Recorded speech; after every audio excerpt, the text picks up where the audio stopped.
Whether it's in a casino or online, poker and other games of chance are becoming increasingly popular.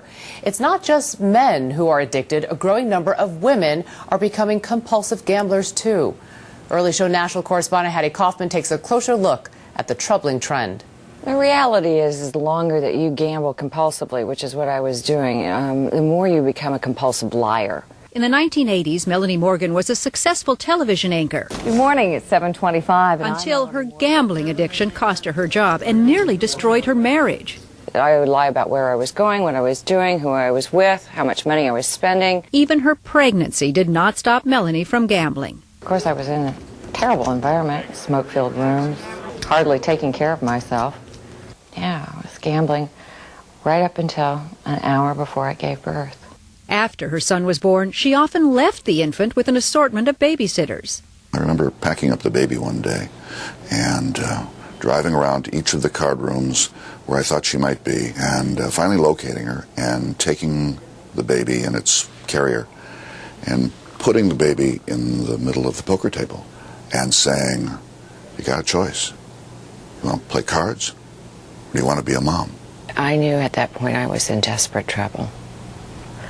And I knew I was sick. I was sick and needed help. And I still didn't want to stop. You might think the opportunity to gamble nonstop would be limited to a trip to Vegas or Atlantic City, but the temptation is everywhere. Visit here in Phoenix and you'll be greeted with the Arizona Casino Guide listing 22 casinos, horse racing, dog racing, bingo, and more. I won $10,000. Playing bingo, it just hooks you right in. Slot machines. Mine wasn't slots, it was draw poker. I sat down with 3 women in recovery from compulsive gambling: Shannon, Frida, and Vicky. Do you have any idea how much money you lost to gambling? I lost $300,000. It was all of my retirement money.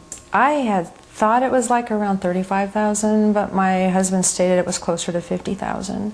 It was between $150,000 and $200,000. And Frida lost more than that. She lost a year of her life when she went to prison after stealing cash to gamble. The sick compulsive gambler will do whatever they have to do to gamble. It makes me think of drug addicts who steal in order to get the drug. It's an addiction. It is an addiction. Psychologist Paul Good says it used to be that most women gambled to escape their everyday lives. But now more are simply lured by the action. A sense of excitement, of being on the edge, that you are literally holding your fate in your own hands at a poker table. For a woman, that can be a very powerfully riveting experience. Is it a high? Is it euphoria? Oh, yes. Yeah. Yes, it is. Especially when you hear the bells It's like ringing. a drug. According to the National Council on Problem Gambling, 20 years ago, only a handful of those seeking help for a gambling addiction were women. Now, almost half are female. You are going to see gambling take its place alongside alcoholism and drug abuse as being one of the most significant addictions of our time. How hard was it for you to walk into a group and say, "I'm one of you"? It was very difficult because it takes a tremendous amount of courage. I thought that I would find people that, you know, would be filled with tattoos. They weren't going to be like me. But everybody was like me.